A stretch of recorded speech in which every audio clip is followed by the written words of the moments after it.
പുറപ്പാട് പുസ്തകം അധ്യായം 36.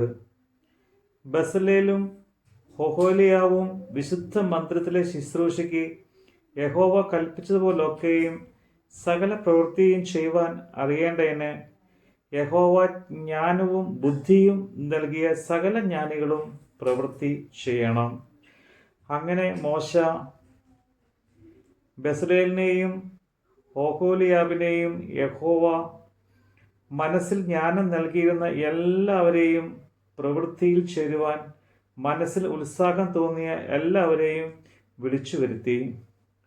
വിശുദ്ധ മന്ദിരത്തിലെ ശുശ്രൂഷയുടെ പ്രവൃത്തി ചെയ്യുവാൻ ഇസ്രായേൽ മക്കൾ കൊണ്ടുവന്ന വഴിപാടൊക്കെയും അവർ മോശയുടെ പക്കൽ നിന്ന് വാങ്ങി. എന്നാൽ അവർ പിന്നെയും രാവിലെ തോറും സ്വമേധയാഗങ്ങളെ അവന്റെ അടുക്കൽ കൊണ്ടുവന്നു. അപ്പോൾ വിശുദ്ധ മന്ദിരത്തിന്റെ സകല പ്രവൃത്തിയും ചെയ്യുന്ന ജ്ഞാനികളൊക്കെയും താൻ ചെയ്തു വന്ന പണി നിർത്തി വന്നു മോശയോട്, യഹോവ ചെയ്യുവാൻ കൽപ്പിച്ച ശുശ്രൂഷയുടെ പ്രവൃത്തിക്ക് വേണ്ടയിലധികമായി ജനം കൊണ്ടുവരുന്നു എന്ന് പറഞ്ഞു. അതിന് മോശ, പുരുഷനാകട്ടെ സ്ത്രീയാകട്ടെ വിശുദ്ധ മന്ദിരത്തിന്റെ വഴിപാട് വായ്ക്ക് മേലാൽ പ്രവൃത്തി ചെയ്യേണ്ട എന്ന് കൽപ്പിച്ചു. അവർ അത് പാളയത്തിൽ പ്രസിദ്ധമാക്കി. അങ്ങനെ ജനം കൊണ്ടുവരുന്നത് നിർത്തലാക്കി. കിട്ടിയ സാമാനങ്ങളോ സകല പ്രവൃത്തിയും ചെയ്യുവാൻ വേണ്ടുവോളം അധികവും ഉണ്ടായിരുന്നു. പണി ചെയ്യുന്നവരിൽ ജ്ഞാനികളായ എല്ലാവരും പഞ്ഞിനൂൽ, ധൂമ്രനൂൽ, ചുവപ്പുനൂൽ എന്നിവ കൊണ്ടുള്ള 10 മൂടുശീല കൊണ്ട് തിരുനിവാസം ഉണ്ടാക്കി. നെയ്ത്തുകാരന്റെ ചിത്രപ്പണിയായ കെരൂബുകളെ ഉള്ളതായിട്ട് അതിനെ ഉണ്ടാക്കി. ഓരോ മൂടുശീലയ്ക്ക് 28 മുഴം നീളവും ഓരോ മൂടുശീലയ്ക്ക് 4 മുഴം വീതിയും ഉണ്ടായിരുന്നു. എല്ലാ മൂടുശീലകൾക്കും ഒരു അളവ് തന്നെ. 5 മൂടുശീല ഒന്നോടൊന്ന് ഇണച്ച് മറ്റേ 5 മൂടുശീലയും ഒന്നോടൊന്ന് ഇണച്ച്, അങ്ങനെ ഇണച്ചുണ്ടാക്കിയ ഒന്നാമത്തെ വിരിയുടെ അറ്റത്തുള്ള മൂടുശീലയുടെ വിളിമ്പിൽ നീല നൂലുകൊണ്ട് കണ്ണികൾ ഉണ്ടാക്കി. രണ്ടാമത്തെ വിരിയുടെ പുറത്തെ മൂടുശീലയുടെ വിളിമ്പിലും അങ്ങനെ തന്നെ ഉണ്ടാക്കി. ഒരു മൂടുശീലയിൽ 50 കണ്ണി ഉണ്ടാക്കി. രണ്ടാമത്തെ വിരിയുടെ പുറത്തെ മൂടുശീലയുടെ വിളിമ്പിലും 50 കണ്ണി ഉണ്ടാക്കി. കണ്ണികൾ നേർക്കുനേരെ ആയിരുന്നു. അവൻ പൊന്നുകൊണ്ട് 50 കൊളുത്തും ഉണ്ടാക്കി. കൊളുത്തുകൊണ്ട് മൂടുശീലകളെ ഒന്നിനോടൊന്ന് ഇണച്ചു. ഇങ്ങനെ തിരുനിവാസം ഒന്നായി തീർന്നു. തിരുനിവാസത്തിന്മേൽ മൂടുവിരിയായി കോലാട്ടുരോമം കൊണ്ടുള്ള മൂടുശീലകൾ ഉണ്ടാക്കി. 11 മൂടുശീലയായി അവയെ ഉണ്ടാക്കി. ഓരോ മൂടുശീലയ്ക്ക് 30 മുഴം നീളവും ഓരോ മൂടുശീലയ്ക്ക് 4 മുഴം വീതിയും ഉണ്ടായിരുന്നു. മൂടുശീല 11നും ഒരു അളവ് തന്നെ. അവൻ 5 മൂടുശീല ഒന്നായും 6 മൂടുശീല ഒന്നായും ഇണച്ചു. ഇങ്ങനെ ഇണച്ചുണ്ടാക്കിയ ഒന്നാമത്തെ വിരിയുടെ അറ്റത്തുള്ള മൂടുശീലയുടെ വിളിമ്പിൽ 50 കണ്ണിയും രണ്ടാമത്തെ വിരിയുടെ അറ്റത്തുള്ള മൂടുശീലയുടെ വിളിമ്പിൽ 50 കണ്ണിയും ഉണ്ടാക്കി.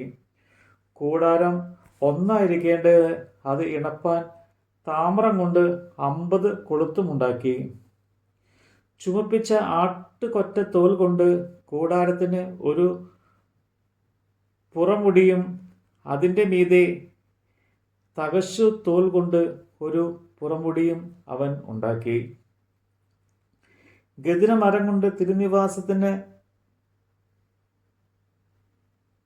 നിവിര നിൽക്കുന്ന പലകകളും ഉണ്ടാക്കി.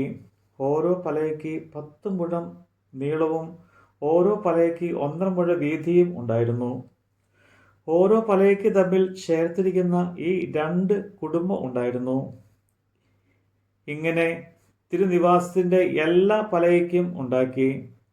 അവൻ തിരുനിവാസത്തിന്റെ പലക ഉണ്ടാക്കിയത് തെക്ക് വശത്തേക്ക് 20 പലക, ഒരു പലകയ്ക്ക് അടിയിൽ 2 കുടുംബയ്ക്ക് 2 ചുവടും മറ്റൊരു പലയുടെ അടിയിൽ 2 കുടുംബയ്ക്ക് 2 ചുവടും, ഇങ്ങനെ 20 പലകയുടെ അടിയിൽ വെള്ളി കൊണ്ട് 40 ചൂട് അവരുണ്ടാക്കി. തിരുനിവാസത്തിൻ്റെ മറുപുറത്ത് വടക്കു വശത്തേക്കും 20 പലക ഉണ്ടാക്കി.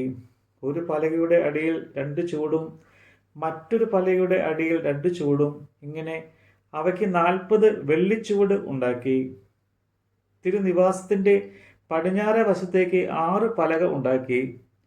തിരുനിവാസത്തിൻ്റെ ഇരുവശത്തുമുള്ള കോണുകൾക്ക് ഈ 2 പലക ഉണ്ടാക്കി.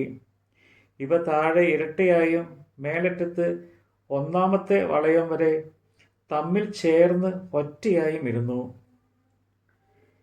2 മൂലയിലുമുള്ള 2-നും അങ്ങനെ തന്നെ ചെയ്തു. ഇങ്ങനെ 8 പലകയും ഓരോ പലകയുടെ അടിയിൽ ഈ 2 ചൂടായി 16 വെള്ളിച്ചൂടും ഉണ്ടായിരുന്നു. അവൻ ഗദിര മരം കൊണ്ട് അന്താഴങ്ങളും ഉണ്ടാക്കി. തിരുനിവാസത്തിൻ്റെ ഒരു വശത്ത് പലകയ്ക്ക് 5 അന്താഴം, തിരുനിവാസത്തിൻ്റെ മറുവശത്തെ പലകയ്ക്ക് 5 അന്താഴം. തിരുനിവാസത്തിൻ്റെ പടിഞ്ഞാറേ ഭാഗത്ത് പിൻവശത്തെ പലകയ്ക്ക് 5 അന്താഴം. നടുവിലത്തെ അന്താഴം പലകയുടെ ഒത്ത നടുവിൽ ഒരു അറ്റത്ത് നിന്ന് മറ്റേ അറ്റത്തോളം ചെല്ലുവാൻ തക്കവണ്ണം ഉണ്ടാക്കി.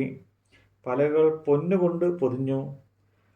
അന്താഴം ചെലുത്തുവാനുള്ള അവയുടെ വളയങ്ങൾ പൊന്നുകൊണ്ട് ഉണ്ടാക്കി. അന്താഴം പൊന്നുകൊണ്ട് പൊതിഞ്ഞു. നീലനൂൽ, ധൂമ്രനൂൽ, ചുവപ്പുനൂൽ, പഞ്ഞിനൂൽ എന്നിവ കൊണ്ട് അവൻ ഒരു തിരശ്ശീലയും ഉണ്ടാക്കി. നെയ്ത്തുകാരൻ്റെ ചിത്രപ്പണിയായ കെരൂബുകളുള്ളതായിട്ട് അതിനെ ഉണ്ടാക്കി. അതിന് ഗദിര മരം കൊണ്ട് 4 തൂണും ഉണ്ടാക്കി. പൊന്നുകൊണ്ട് പൊതിഞ്ഞു. അവയുടെ കൊളുത്തുകൾ പൊന്നുകൊണ്ട് ആയിരുന്നു. അവയ്ക്ക് വെള്ളി കൊണ്ട് 4 ചൂട് വാർപ്പിച്ചു. കൂടാരത്തിൻ്റെ വാതിലിന് നീലനൂൽ, ധൂമ്രനൂൽ, ചുവപ്പുനൂൽ, പഞ്ഞിനൂൽ എന്നിവ കൊണ്ട് ചിത്രത്തയ്യൽക്കാരൻ്റെ പണിയായ ഒരു മറശ്ശീലയും അതിന് 5 തൂണും അവയ്ക്ക് കൊളുത്തുമുണ്ടാക്കി. അവയുടെ കുമിഴകളും മേൽ ചുറ്റുപടികളും പൊന്നുകൊണ്ട് പൊതിഞ്ഞു. എന്നാൽ അവയുടെ ചൂട് 5ഉം താമ്രം കൊണ്ട് ആയിരുന്നു. നമ്മുടെ കർത്താവിൻ്റെ വചനമാണ് നമ്മൾ കേട്ടത്.